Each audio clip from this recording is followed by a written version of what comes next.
Viewers around the country and around the world. We begin today with news about the reported deal between internet and telecom giants Google and Verizon that many fear could spell the end of the internet as we know it. The two corporations were reported to have reached an agreement to impose a tiered system for accessing the internet.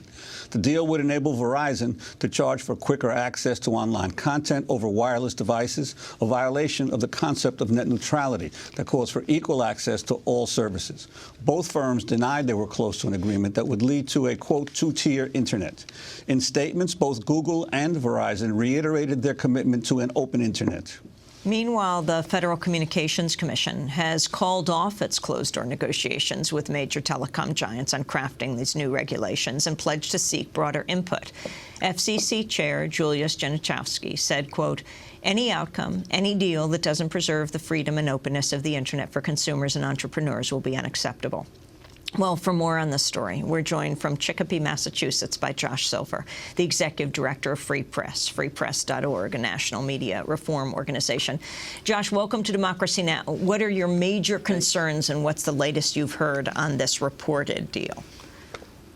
Well, before I answer that question, I want to back up a little bit and get to this idea of net neutrality, which so many Americans, so many viewers and listeners to your show probably think, well, that's just for geeks.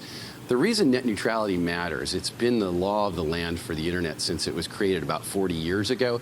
This is the principle that says all content on the web travels at the same speed, whether it's ABC News sending it, or it's Democracy Now!, or it's your cousin's wedding video. And the key there is understanding that as internet speed increases, then we're going to see all media, television, radio, phone service, emerging technologies, all delivered through an internet connection.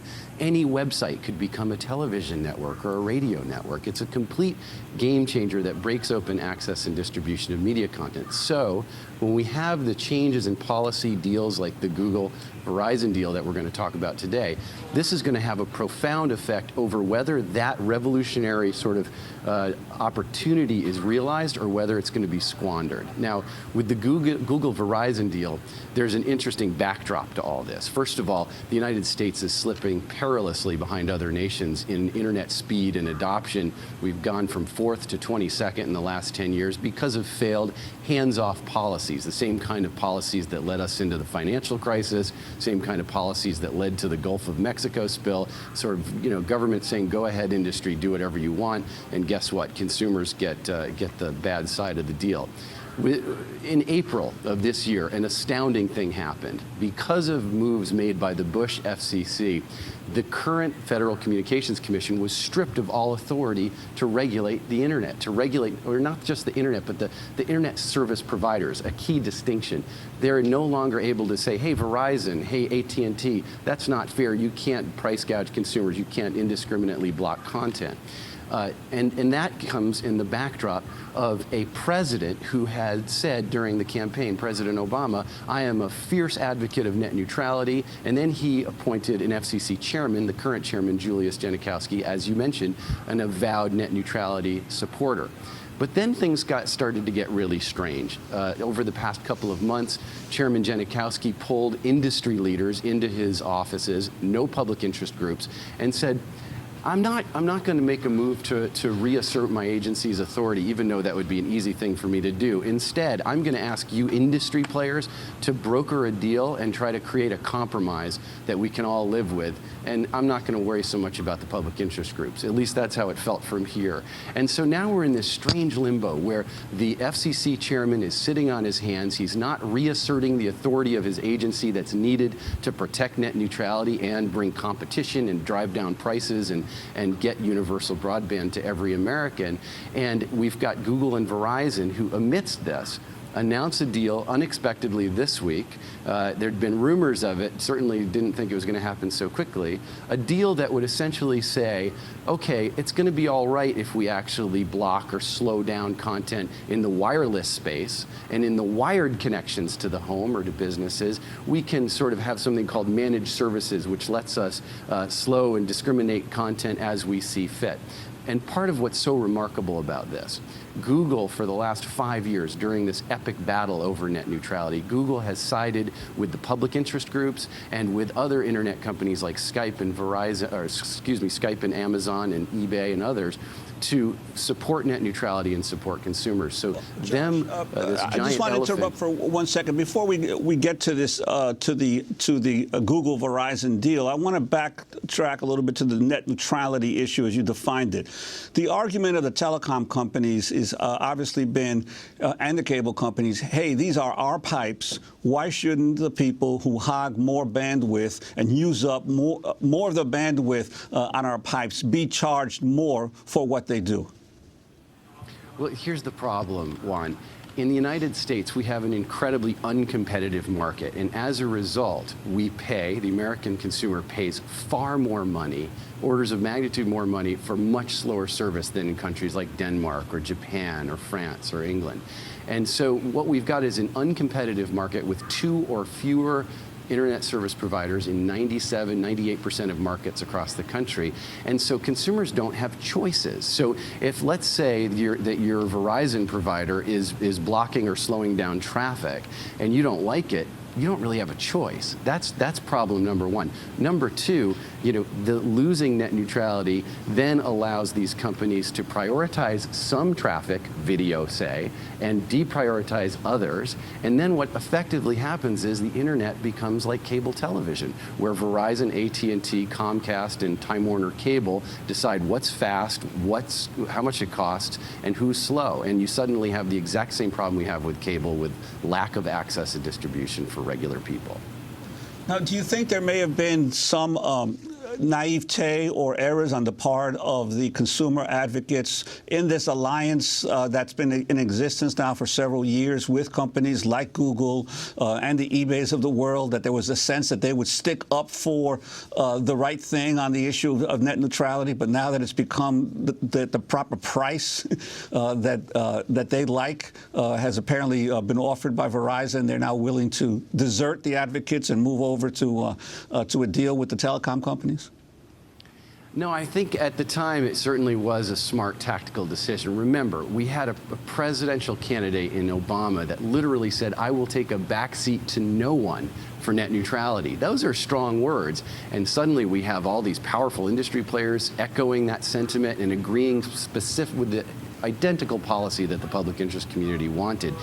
Everybody thought that when Julius Genachowski took over the Federal Communications Commission, he would quickly pass a net neutrality rule and solve this problem and make good on the president's promises. It is a testament to the massive lobbying clout of the telephone and cable companies that this has happened, that this FCC chairman, certainly unexcusable, but it explains why he's sitting on his hands, although it really is to the surprise of all of us. We all thought that this would not be a problem by now. Nobody expected the court case in April that took away the agency's authority.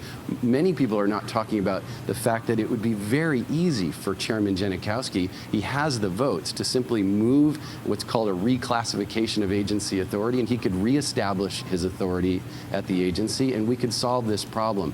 And what's really the most alarming thing, Juan, is the fact that what we're seeing is the same old, the same kind of approach to policymaking and regulation that we saw in the run-up to the financial crisis, the same kind of oversight that we saw with the oil spill. It's the same kind of money and politics kind of running the show and running the table in Washington. And at some point, we have to stop it, because the fact is, if we can't deal with this money and politics problem and the campaign finance problem, and if we cannot ensure quality journalism and access to information for the American people, we have no democracy. It will not work. And those are the two linchpins of our current democracy, and every problem with every other issue circle back to them. Fortunately, especially with this internet issue, there is something you can do. You can go to SaveTheInternet.com. You can take action, join millions of people who get it and are starting to get involved. And what about Congress, the overwhelmingly Democratic Congress? Is there any hope that Congress can step in and right what's occurred right now and be able to put some limits on these deals that are being put together by Google and Verizon and the other companies? The reason Congress can't act on this in a way that's reliable is the same reason that the healthcare bill got glutted with loopholes. The telephone and telecom industry is second only to big pharmaceutical in Washington spending. They run the table with the U.S. Congress, and it's well known in town. The fact is that we had all but one House Republican vote against the FCC having any authority over internet service providers. We had 74 Democrats from the House come out and say no agency authority. These are folks that are really doing whatever the phone companies tell them to. And so if you leave this to Congress, you can be certain that if there is any legislation, it too will be riddled with loopholes and the consumers will pay. Finally, Google is denying this. They said, we have not had any conversations with Verizon about paying for carriage of Google traffic. We remain as committed as we always have been to an open internet. Josh Silver, your response. Those are bogus and expected denials. They also, it should be noted, they've been very opaque. They've been in short statements and Twitter feeds. The fact is that what Google is saying is almost like saying, we don't want to sell cigarettes to 9-year-olds, but we want to be able to sell cigarettes to 9-year-olds if we decide to. That's the analogy that you could use in this case. And Google's slogan, do no evil? I think it's over. The era of Google doing no evil just ended at the moment of this deal. Now, there's a possibility they're going to change the terms of this deal, which has yet to be announced. It's expected it'll be announced on Monday. But if they go ahead with this, Google is joining the ranks of the evil corporations that will do anything to make a profit at the consumer's expense. Josh Silver, we want to thank you for being with us, President and CEO of Free Press. That's freepress.net. This is Democracy Now!, democracynow.org, The War and Peace Report. Stay with us.